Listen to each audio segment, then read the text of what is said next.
Donald Trump, this is the search warrant docket. We see some new activity today. And I mentioned this previously, that there was a motion, a consolidated reply of all the media intervenors who want access to the search warrant records. So let's unpack what is happening here. We left off on the Trump warrant docket update, talking about on August 16th, several notices of appeal. We saw this guy, his name was Paul Dorsey. He wanted access to the affidavit. Court said, no, you don't get it. He said, well, I'm not taking that for an answer. So I am appealing this. He did. He sent the appeal over to the Court of Appeals, paid the fee, $505. Appeals are really expensive. It's annoying.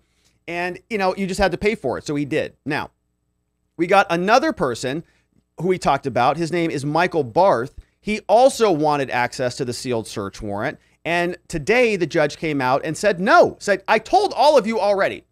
The interests asserted by you, the movement, are adequately represented by the media. And remember, earlier in the week, we talked about all of these media companies just piling in here, right? They're all skidding their cars into the front door of the courts. And here, right, ABC motion to intervene. Dow Jones Company, Inc. We have, the list goes on and on and on.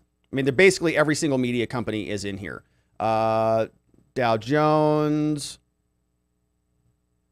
Government Accountability Organization, they're all in here. This list goes on and on. This case is not even old. There's a ton of entries. But now what the judge had said to do is he said, look, all of you media people, I can't deal with all of you independently. So why don't you consolidate all of your responses into one giant motion and I'll look at them all together. And that's what happened. So here they are. Like, take a look at this one. ABC Broadcasting Company, AP Associated Press, Times, Dow Jones, Scripps, NBC Universal, CBS, New York Times, they're all in here. And so they all consolidated their responses and they said, all right, this is what we're saying back to you, Judge. They say, all right, all of the news media companies, ABC, CBS, all of Miami Herald, Washington Post, we filed this omnibus response. And here's what we say, Judge. They say, the government and the media, we agree that the public has a clear and powerful interest in understanding the unprecedented investigation into Trump's handling of classified records. Remember, the government said, we acknowledge that. When the government was making their motion, they fleshed out for us the different sort of balancing factors, the different variables that the court will consider about whether to release documents. They've got, this sort of balancing competing interests. The public has a right to know, and the government sort of has a right to prosecute, right? And the courts have a right to process things. So you got to balance these things out. And the prosecutors said, we know that everybody wants to know what's in here, but we say that in balance, that the national security interests outweigh your right to know. And the media is saying, that's great that they agree with us. It's perfect. We agree with them, in fact, that the public does have a clear and powerful interest here. They also agree that the common law right of access applies to the search warrant materials that are currently under seal, right? He's actually referencing their response. He's actually pointing to their document, right? He says, okay, look at page 4 at note 3. Go to their document. They're agreeing with us. Footnote. They further agree, the government prosecutors, that the law required the release of the search warrant and the property receipt, which the court has now done, and that the cover sheets for the search warrant application, the government's motion to seal, and the sealing order should be unsealed immediately, as well as only with some minor redactions. So we agree with all this stuff. And they also agree, which is mostly what we've gotten, they also agree they may be able to make a sufficient showing of a compelling interest to keep this under seal while it remains ongoing.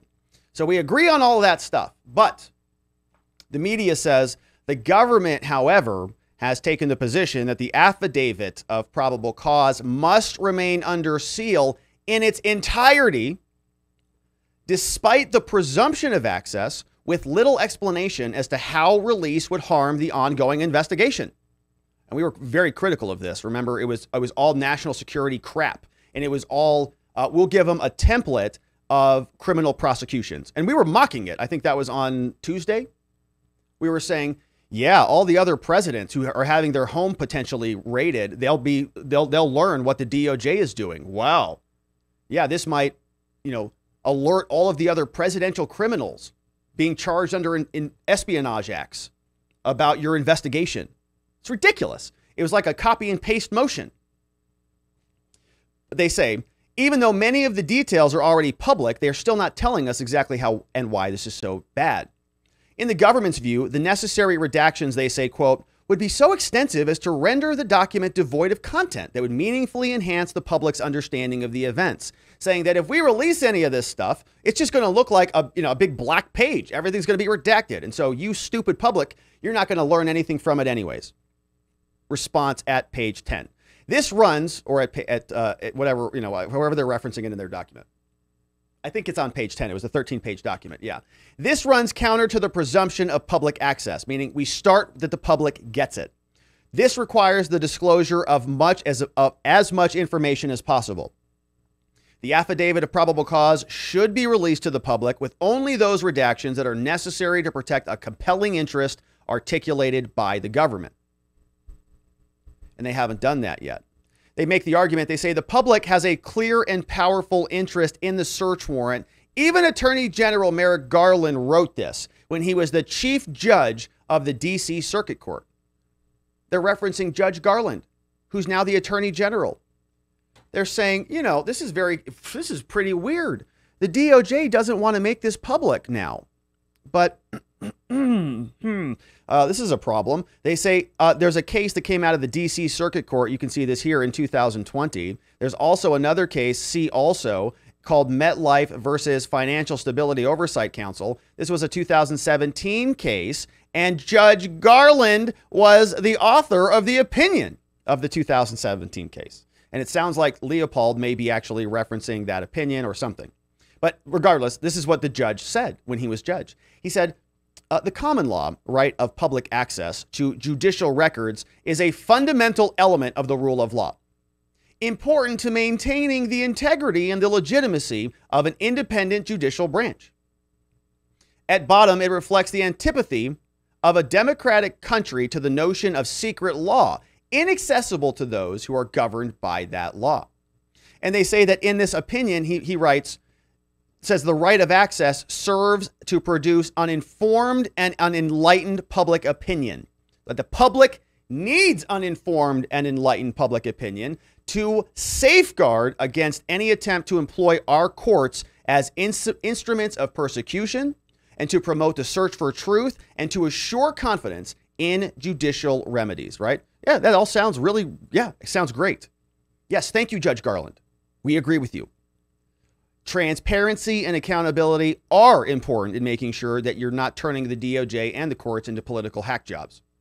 Separately, as the government notes, there is a First Amendment right of access to certain criminal proceedings. 11th Circuit has not considered this specifically about warrant materials. There are other cases within this district, and they're citing a whole litany of them. I'm not going to go through it all.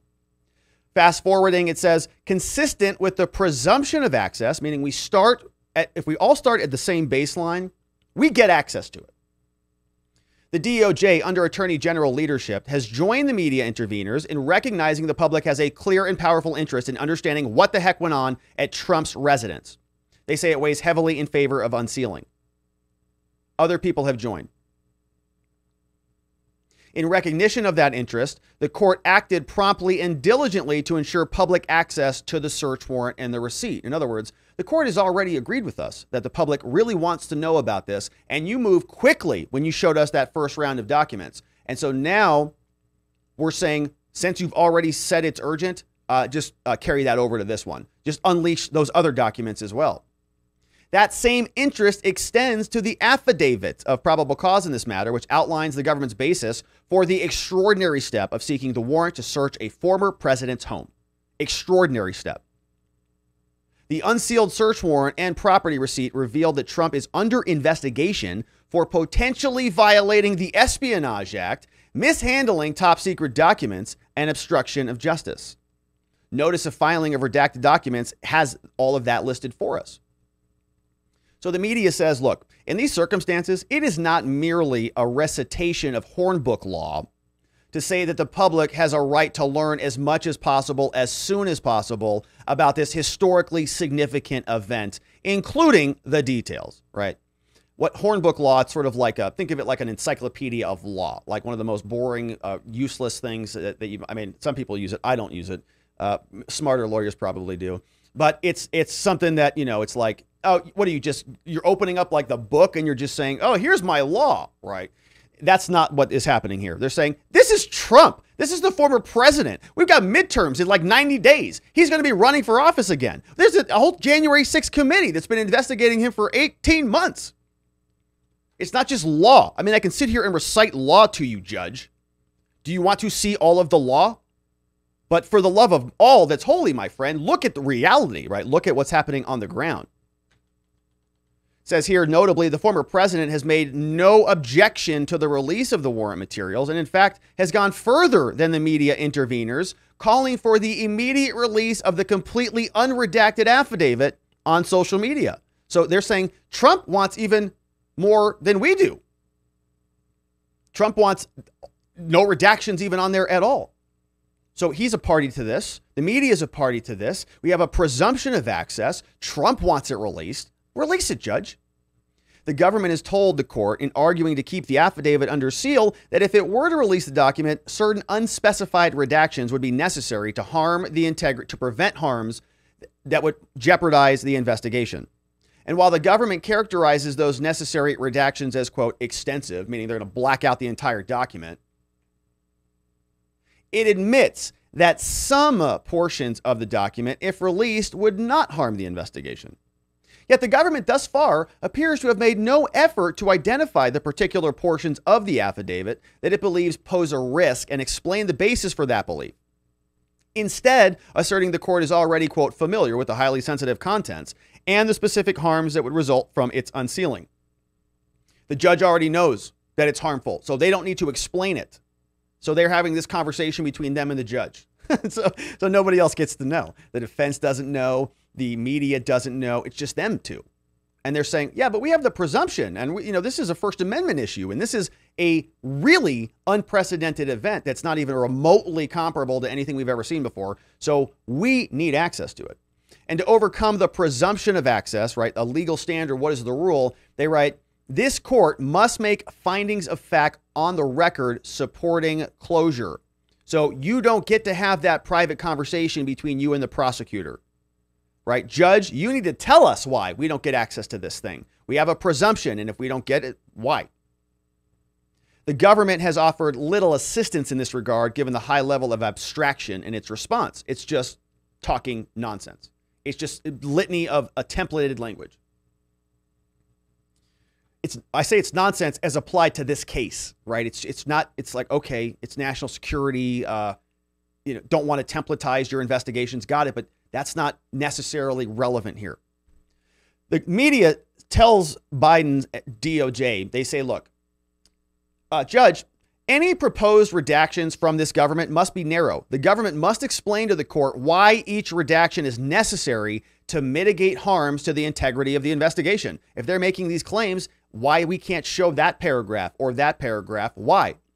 Only those redactions determined to meet a compelling need articulated by the government can be justified as being redacted. And they say here this word in-camera review. That means the judge can go and take a look at it, hear the arguments for the redactions or non-redactions, and make a decision. But they got to go through it case by case. You just can't, or line by line, essentially, redaction by redaction, because every single one of those sentences, we have a right to presumption, a presumption of a right of access. The media now requests the opportunity to be heard by the court to challenge any redactions in the affidavit if they're filed. Their next argument, they're saying, Judge, look, there is no compelling interest in the continued sealing of this document, as the government also recognized in its motion, yeah, it's got a interest in maintaining secrecy, and that once it becomes public, it loses that information. It diminishes its availability. The government also noted the law requiring the unsealing of the warrant and property receipt were already public, right? They've already released some of this stuff, but there are also things that have been reported. The press already widely reported details about the events. Like, for example, we know some of the materials sought in Mar-a-Lago related to nuclear weapons or special access programs. That came from Maggie Haberman over at the New York Times, right? So all of these leaks are being dripped out. Merrick Garland goes out and gives a press conference And then the media gets these little drips. Maggie Haberman says that there were nuclear codes there. National Archives said that it got 15 boxes in January. We saw that article that came over from Whitehurst. Some materials recovered by the National Archives were classified. We see that. Some of the recovered materials were torn up and they needed to be taken back together. DOJ launched an investigation, convened a grand jury. They served Trump a subpoena. DOJ officials, including Jay Bratt, met with people from Trump. They met at Mar-a-Lago in June with Trump, right? We've already covered almost all this.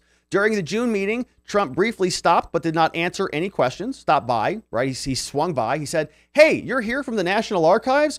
Give them what they need. Or remember, he said, let us know how we can help, I think was the quote.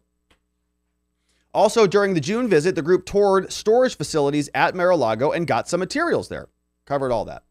Like they were already there picking up boxes. Bratt subsequently sent an email to Corcoran saying, can you lock that box up? Lock that room a little bit. Trump's attorney signed a letter stating that all of the materials had been turned over. Trump also said that, sure, yeah, we're happy to secure those boxes, and they did. DOJ subpoenaed surveillance footage from Mar-a-Lago, which showed the boxes were moved in and out of storage where the records were kept. So there was access back and forth. And the DOJ interviewed many current and former Trump employees who indicated there may have been classified materials remaining at Mar-a-Lago. To the extent the affidavit of probable cause contains any of this information or other details, there is no compelling interest in maintaining it under seal. Saying if the affidavit has all that stuff in there, we already know it. They've already leaked it out to us. So just release the rest of it. Instead, those portions of the affidavit should be made public even if the court says that there is a compelling interest to maintain that under seal. If we already know about it, just release the whole thing. The government's position that any redactions would make the whole document useless is actually not true, right? They say the public is entitled to review those records unless there is a compelling interest to deny access to it. The public, not the government, should have the opportunity to determine whether the information enhances our understanding of this historic event. It's true. So the media writes, for the foregoing reasons and those set forth in the motions, interveners respectfully request the court unseal any and all records pertaining to the search warrant. If the court determines that the judge wants to look at it for an in-camera review, they say they want those portions to be redacted and the remainder of the records to be unsealed. And look here, we've got all these lawyers, several from Florida, Florida, Philadelphia, and DC. Charles Tobin and others, a lot of lawyers. So ABC here, Palm Beach Post, lawyers signed off on this. NBC, EW Scripps, Associated Press, Cable News, WP Company, CBS over here, New York Times, the list goes on. And that's the response. So now we know that tomorrow there is actually a proceeding taking place where they're going to have oral arguments about this. It is scheduled for Thursday, and we'll know more. The judge is going to issue a ruling on this at some point. And what do you think about it? You think the judge is going to unseal the affidavit? I don't. I think that they're going to buy the national security argument, and they're going to try to make sure that we don't see as much of this as possible. Because if they leave it to your imagination, then you can fill in the gaps however which way you want. And if we learn what really the basis was for this, and it turns out to be some overdue library books that Trump had, a lot of people are going to lose even more faith in the DOJ than they already have. And so, of course, we will continue to follow Trump and the Trump saga. I hope you continue to follow us by subscribing to this channel so that you don't miss the next one and leaving a like before you get out of here. And I look forward to seeing you there.